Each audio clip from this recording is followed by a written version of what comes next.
ओम शांति। 4/7/26 की मुरली है। बाबा कहते हैं, मीठे बच्चे, ज्ञान सागर बाप तुम्हें ज्ञान का तीसरा नेत्र देने आए हैं, जिससे आत्मा की ज्योति जग जाती है। बाबा हमें ज्ञान का तीसरा नेत्र देते हैं। इतने दिन हम क्या थे? अज्ञान अंधेरे में थे। बाबा कह रहे हैं भटक रहे थे, हम ठोकरे खा रहे थे। तो रोशनी मिल जाने से ठोकरे खाना हमारा बंद हो गई, जिससे आत्मा की ज्योति जग गई। हम आत्मा, ये हमें ज्ञान मिल गया बाबा से। प्रश्न है, बाप को करण करावनहार क्यों कहा गया? वह क्या करते और क्या कराते हैं? करण करावनहार क्यों कहा गया और हमसे क्या कराते हैं बाबा? बाबा कहते हैं, मैं तुम बच्चों को मुरली सुनाने का कार्य करता हूँ। मुरली सुनाता, मंत्र देता, तुम्हें लायक बनाता।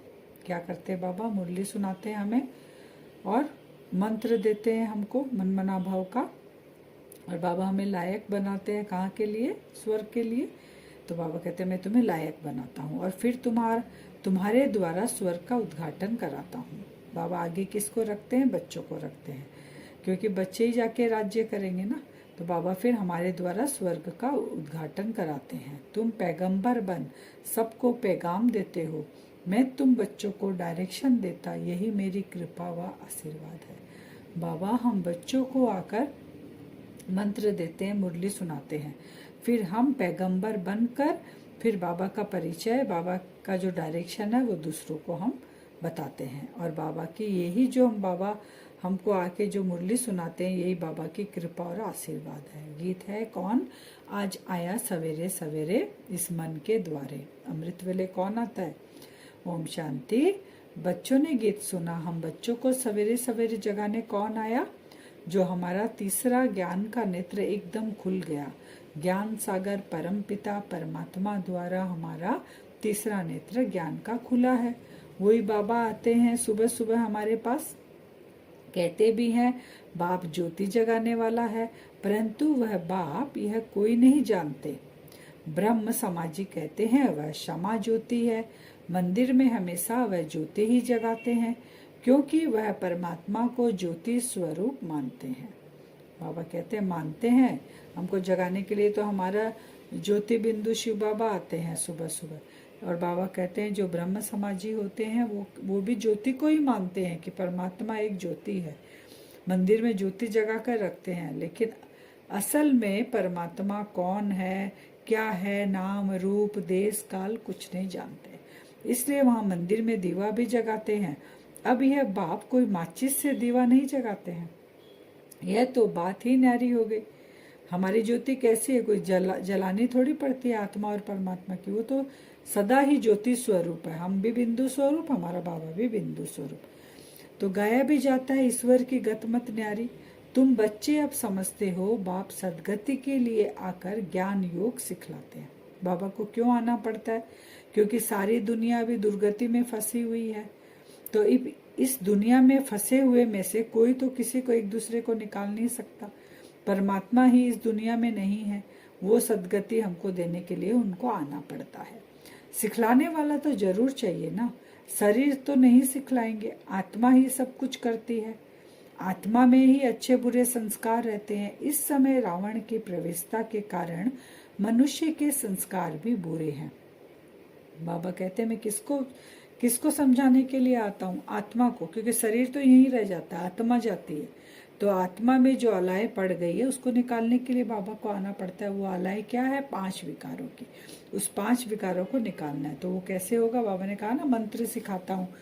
मंत्र यानी मन मना भाव। मन जब बाबा में लगाएंगे तो हमारे अंदर वो देवीय गुण आने लग जाएंगे, बुरे संस्कार खत्म हो जाएंगे। तो सर्वगुण हम संपन्न थे, कितने अच्छे संस्कार थे देवी देवताओं के, जो अभी तुम धारण कर रहे हो। बाप ही आकर सेकंड में सर्व को सदगति देते हैं। बाकी गुरु गोसाई आदि यह तो भक्ति मार्ग में चलते आए हैं, जो एक की भी गति सदगति नहीं कर सकते। बाप के आने से ही सर्व की सदगति होती है। बाबा कहते द्वापर युग से गुरु गोसाई बहुत आए, लेकिन हम भक्ति में पुकारते ही गए। द्वापर से लेकर आज कलयुग एंड तक पहुंच गए, किसी ने भी हमको सदगति नहीं दी, तब बाबा को आना पड़ता है। परमपिता परमात्मा को बुलाते ही इसलिए हैं कि आकर पतित दुनिया का विनाश कर पावन दुनिया का उद्घाटन करो, वह दरवाजा खोलो। बाप आकर गेट खुलवाते हैं, किसके द्वारा? शिव शक्ति माताओं द्वारा। वंदे मातरम गाई हुई है। इस समय की कोई भी माता की वंदना नहीं की जाती, क्योंकि कोई भी श्रेष्ठाचारी माता नहीं है। श्रेष्ठाचारी का मतलब बाबा बता रहे हैं, श्रेष्ठाचारी उनको कहा जाता है जो योग बल से पैदा हो, माने उनका शरीर और आत्मा दोनों पवित्र हो। तो लक्ष्मी नारायण को श्रेष्ठाचारी कहा जाता है। भारत में देवी देवता जब थे तो भारत श्रेष्ठाचारी था, और अभी क्या है भारत में? बाबा कहते हैं अभी भ्रष्टाचारी हो गया है। तो अभी तुम बच्चों को सारे विश्व के आदि मध्य अंत, मूल वतन, सूक्ष्म वतन, स्थूल वतन का पता है। बाकी सारी दुनिया कुंभकर्ण की अज्ञान नींद में सोई हुई है। क्यों सोई है अभी बाकी दुनिया? क्योंकि वो अभी समझते हैं कि अभी कलयुग बच्चा है। स्थिति को देखते हुए मुंह से कहते हैं बच्चा है, लेकिन जैसे सिचुएशन प्रैक्टिकल में आ रही है उसको देख के वो भी मान रहे हैं कि अभी कलयुग बच्चा नहीं है। लेकिन फिर भी एक दूसरे को देखकर आलस और अलबेलेपन में अभी सोए हुए हैं वो, कि अभी बहुत टाइम है पुरुषार्थ करने के लिए। ये किसी को पता नहीं कि पतित पावन कौन है। पुकारते हैं हे पतित पावन आओ। यह नहीं कहते कि आकर सृष्टि के आदि मध्य अंत का राज समझाओ, ये कोई नहीं कहता है। खाली बोलते हैं पतित पावन आओ, हमें पावन बनाकर ले जाओ। सृष्टि के आदि मध्य अंत का राज ऐसे भगवान को कहकर कोई नहीं पुकारता है। बाप कहते हैं तुम इस सृष्टि चक्र को समझने से ही चक्रवर्ती राजा बनते हो, याद से ही पावन बनते हैं। यह भी जानते हो विनाश सामने खड़ा है, लड़ाई भी होनी है। बाकी कौरव पांडव की लड़ाई नहीं हुई। पांडव कौन थे यह भी किसी को पता नहीं। सेना आदि की कोई बात ही नहीं। तुम्हारी तरफ है साक्षात पारलौकिक परमपिता परमात्मा। बाबा शिव बाबा हमारे साथ है, वर्षा हमको ही मिलता है। बाबा ने कितने अच्छे से क्लियर किया कि तुम अभी चक्रवर्ती राजा बनते हो, कैसे? सृष्टि चक्र को जानते हो। बाबा कहते हो तुम पांडव हो जिनके भगवान के साथ प्रीत बुद्धि है। अभी गीता का भगवान शिव आए हुए हैं, जो हमें गीता का सार समझा रहे हैं, जिससे अनेक धर्म का विनाश, एक धर्म की स्थापना कर रहे हैं, आदि सनातन देवी देवता धर्म की। कौरव वो हैं जो जिनकी संख्या ज्यादा दिखाते हैं। तो जिनको बाबा का परिचय नहीं है, जो भगवान को नहीं पहचाने, उनकी विपरीत बुद्धि है, वो है कौरव। तो बाबा कहते हैं ये लड़ाई जो महाभारत लड़ाई है, तुम्हारे अंदर में जो युद्ध चलता है अवगुणों का और बाबा आत्मा के जो गुणों का, गुण और आसुरी अवगुणों का जो युद्ध चलता है, वही महाभारत लड़ाई है। सृष्टि को सतो प्रधान बनना ही है, बाबा कहते हैं। यह ड्रामा की भावी है, ईश्वर की भावी नहीं। यह ईश्वर की भावी नहीं है कि ईश्वर आके बनाएंगे। ड्रामा में नूद है कि सृष्टि को सत्व प्रधान, सतयुगी दुनिया आने वाली है तो सत्व प्रधान बनना ही है। ड्रामा की भावी ऐसी बनी हुई है, सो बाप बैठ समझाते हैं। अब उस ड्रामा की भावी में ये भी है कि बाबा शिव बाबा संगम युग पे आएंगे, परिवर्तन के समय, जब दुनिया तमो प्रधान थी उसको सत्व प्रधान बनाने परमात्मा आके बनाएंगे। ये ड्रामा में नूद है। आधा कल्प जब पूरा होता है तब बाप आते हैं। बाप कहते हैं जब रात पूरी हो दिन शुरू होता है तभी मैं आता हूँ। रात पूरी कौन सी? ये स्थूल रात्रि नहीं, जो हम रात देखते हैं अंधकार वाली रात्रि। ये रात है अंधकार, यानी जिनके तीसरा नेत्र नहीं है किसी को भी, सब दिव्य चक्षु उनकी बंद हो गई है, तीसरा नेत्र है, और अंधकार में भटक रहे हैं। कलयुगी घोर रात्रि में वो भटक रहे हैं। तब भगवान आते हैं, परमात्मा आते हैं उस घोर अंधियारी रात्रि, माने कलयुग की घोर रात्रि में आते हैं। शिवरात्रि भी कहते हैं ना, जब शिव बाबा आते हैं तो उनका जन्मदिन मनाते हैं, उस रात्रि, उसको रात्रि के रूप में मनाते हैं वो, लेकिन ये नहीं पता कौन सी रात्रि में आते हैं। शिव के पुजारी शिवरात्रि को मानते हैं। गवर्नमेंट ने तो हॉलीडे भी बंद कर दिया, नहीं तो कम से कम 1 मास हॉलीडे चलनी चाहिए। भगवान आया, हम आत्माओं का पिता आया है, तो 1 महीना हॉलीडे मनानी चाहिए, बाबा कहते हैं। कोई को भी पता नहीं, शिव बाबा सर्व की सदगति करते हैं। वही सर्व का दुख हरता सुख करता है। उनकी जयंती तो बड़े धूमधाम से 1 मास सब धर्म वालों को मनानी चाहिए। बाबा कह रहे सब धर्म वालों को मनानी चाहिए, क्योंकि हर एक मनुष्य आत्मा परमात्मा का बच्चा है। तो मेरा पिता जब आया है, अवतरण हुआ है, तो हम सबको वो जन्मदिन मनाना चाहिए। खास भारत को बाप डायरेक्ट आकर सदगति देते हैं, क्योंकि बाबा भारत में आते हैं ना। तो बाबा ने तुम्हें ब्रह्मा और विष्णु के बारे में भी समझाया है कि इन दोनों का आपस में क्या संबंध है। ब्रह्मा की नाभि से विष्णु निकला, यह कैसा वंडरफुल चित्र बनाया है। बाप समझाते हैं यह लक्ष्मी नारायण ही अंत में आकर ब्रह्मा सरस्वती जगतम्बा जगत पिता बनते हैं।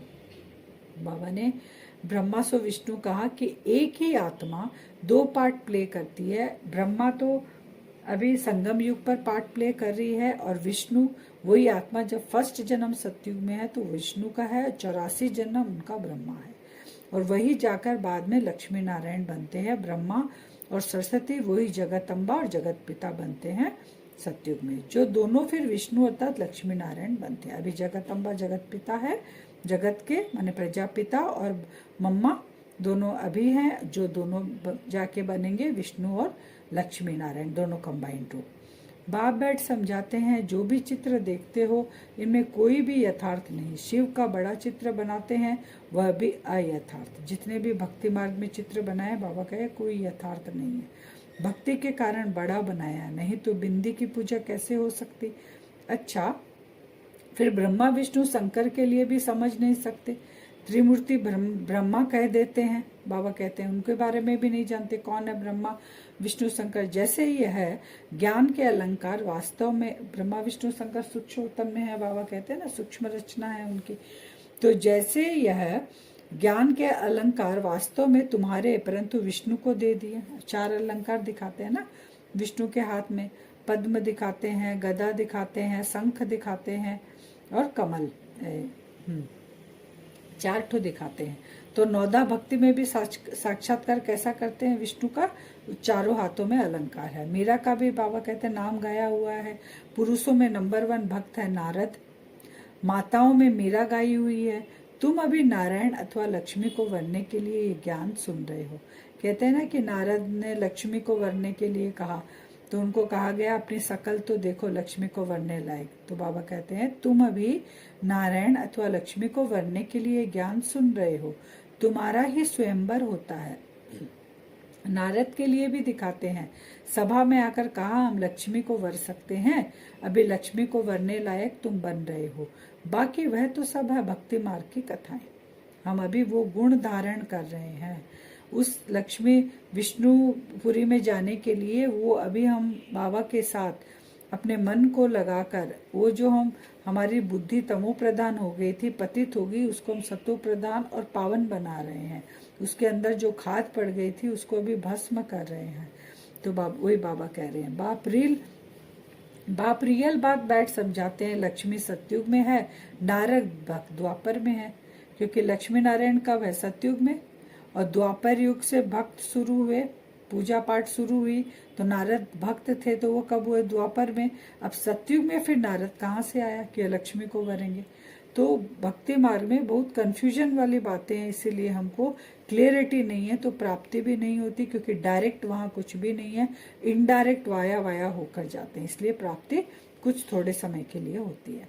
हम ब्राह्मणों का वर्ण सबसे ऊंचा बाबा कहते हैं, क्योंकि भगवान के हम बने हैं, भगवान को हमने पहचाना है ब्राह्मण बनकर। हम है भारत के गुप्त सच्चे रूहानी सोशल वर्कर। परमपिता परमात्मा हमसे सेवा करा रहे हैं, हम रूहानी सेवा करते हैं, वह जिस्मानी सेवा करते हैं। वो करते हैं जिस्मानी सेवा शरीर से कितनों की सेवा कर सकते हैं हम, 10, 20, 1000, 100, लेकिन रूहानी सेवा से, आत्मिक सेवा, हम मनसा सेवा से हम पूरा विश्व की सेवा कर सकते हैं। तो बाबा हमें क्या करा रहे, रूहानी सेवा। तुमको कहते हैं तुम भारत की क्या सेवा करते हो, कोई पूछता है तो बोलो हम है रूहानी सेवाधारी। स्वर्ग का उद्घाटन करा रहे हैं, स्थापना करा रहे हैं। शिव बाबा है करण करावनहार, हम उनके मददगार हैं बाबा के, तो हम अभी स्वर्ग की स्थापना करें, ऐसे बोलो। जो करा रहे हैं वह करता भी है। मुरली कौन चलाता है, तो कर्म करता है। तुमको भी सिखलाते हैं कि ऐसे चलाओ। बाबा जो करता है करण करावनहार, बच्चों को वही बाबा सिखाते हैं। महामंत्र देते हैं मन मना भाव, कर्म सिखलाया ना, फिर तुमको कहते हैं औरों को सिखलाओ, इसलिए करण करावनहार कहा जाता है। तुम बच्चे भी यह शिक्षा देते हो, बाबा से लेते हैं। फिर बाबा ने कहा था ना, पैगंबर बन के दूसरों को भी बताते हो। जैसे बाबा बांधेलियों का मिसाल देते हैं, वह याद में जाती रहती है, बिगर देखे भी पत्र लिखती है। बांधेलियाँ जो रहती है घर में, जिनको बहुत बंधन रहते हैं, वो बाबा से मिली भी नहीं है, लेकिन फिर भी बाबा को पत्र लिखती है कि बाबा हम आपके हो चुके, हम पवित्र जरूर रहेंगे, तुम बच्चों की है बाप से प्रीत बुद्धि, तुम्हारी ही माला बनी हुई है, विष्णु की माला और रुद्राक्ष की माला में ऊपर में है मेरू। मेरू माने सबसे ऊपर एक फूल जैसा होता ना, वो है शिव बाबा। फिर जो 2 दाने होते हैं वो है माँ और बाबा, ब्रह्मा बाबा। उनको हम नमस्कार कर कर फिर माला फेरते हैं। तो बाबा कहते हैं वो जो मणके है वो तुम बच्चे सब उसमें हो, जो अभी बाबा के साथ हम नई दुनिया की स्थापना में मददगार बनते हैं। हम देवी देवता बनते हैं। बाबा कहते हैं वहाँ प्याज आदि थोड़े ही होगा, यह सब यहाँ छोड़ना है, यह चीजें वहाँ होती नहीं, बीज ही नहीं। बाबा कहते हैं कि सत्युग त्रेता में प्याज का बीज ही नहीं होगा तो पेड़ कहाँ से निकलेगा। तो जो संस्कार हमारे देवी देवता के हैं वो हमें अभी ही धारण करने हैं संगम युग में। जैसे सतयुग में बीमारी आदि होती नहीं, अभी देखो कितनी बीमारियां निकली, वहां तमोगुणी कोई चीज होती नहीं, हर चीज सतो प्रधान है। तो अभी हमें वो सतो प्रधानता लानी है अपने अंदर। आज का वरदान है, स्थूल कार्य करते भी मनसा द्वारा विश्व परिवर्तन की सेवा करने वाले जिम्मेवार आत्मा भव। कौन सी आत्मा? हम जिम्मेवार आत्मा। कार्य करते भी मनसा द्वारा विश्व को परिवर्तन करना है।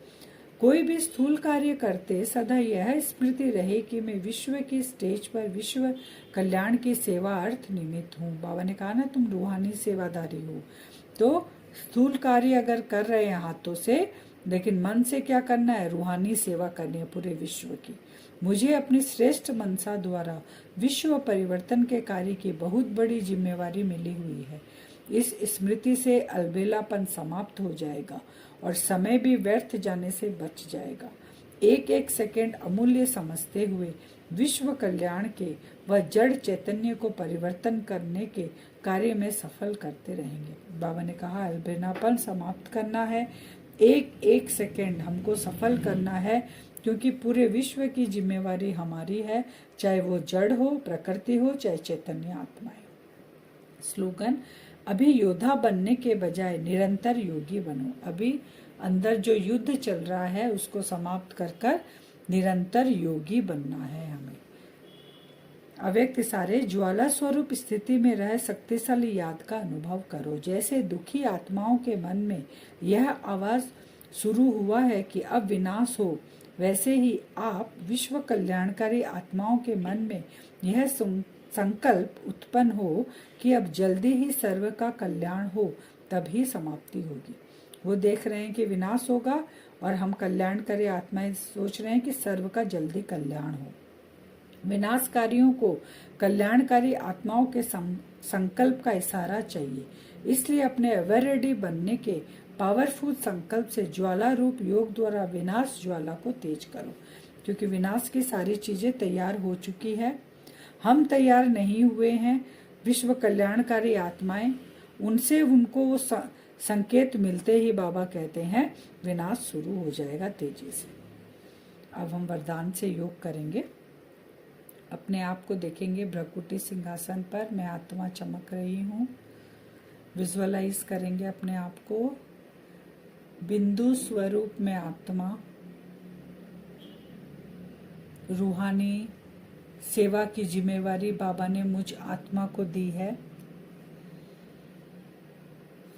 अपने सूक्ष्म शरीर के साथ, फरिश्ताई स्वरूप के साथ उड़ चलें। मैं फरिश्ता उड़ चला, ग्लोब की तरफ जाएं बढ़कर, ग्लोब पर जाकर बैठ जाते हैं। मैं फरिश्ता ग्लोब पर बैठा हूँ। परम धाम से बाबा की पावरफुल किरणें मुझ फरिश्ते पर पड़ रही है, ऐसा अनुभव करें। बाबा से, परमधाम से पावरफुल लाइट, सफ़ेद रंग की किरणें मुझ आत्मा के अंदर जा रही है और पूरे फरिश्ताई स्वरूप पर पड़ रही है। मैं विश्व कल्याणकारी आत्मा हूँ। ग्लोब पर बैठकर यह संकल्प लें, मैं विश्व कल्याणकारी आत्मा हूँ। ऐसा संकल्प लेते ही मुझ फरिश्ते से वो वाइब्रेशन पूरे ग्लोब में फैलने लग गया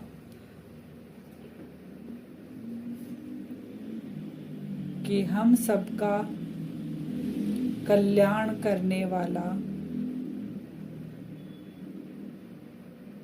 हम सबको दुखों से छुड़ाने वाला वो फरिश्ता आ गया। ये संकल्प सब तक पहुंचने लग गया। चाहे वो जड़ है, चाहे वो चैतन्य है, ये वाइब्रेशन सबके पास पहुंच रहा है। मैं विश्व कल्याणकारी आत्मा हूँ। बाबा की किरणें मुझ फरिश्ते पर कंटिन्यू पड़ रही है और मुझ फरिश्ते से निकलकर पूरे ग्लोब में चारों ओर स्प्रेड हो रही है।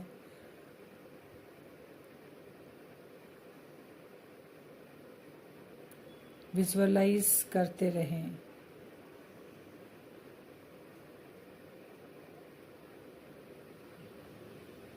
सभी आत्माओं का जो अलबेलापन और आलस्य है, इस वाइब्रेशन से सबके दूर हो रहे हैं। सब अलर्ट हो रही हैं आत्माएं कि विनाश का समय बहुत नजदीक है। सारी आत्माएं अपने अपने पुरुषार्थ में लग रही है कि विश्व का परिवर्तन बहुत जल्दी होने वाला है।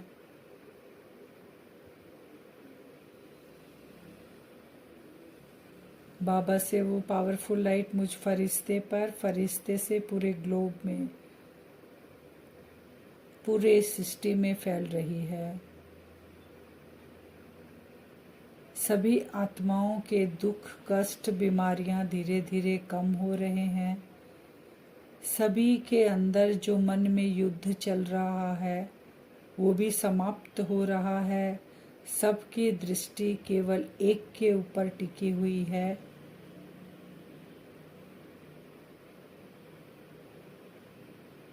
कि हम सबका पिता इस धरा पर आ चुके हैं और विश्व परिवर्तन का कार्य करा रहे हैं। ये मैसेज सब तक पहुंचाना है ग्लोब पर बैठकर।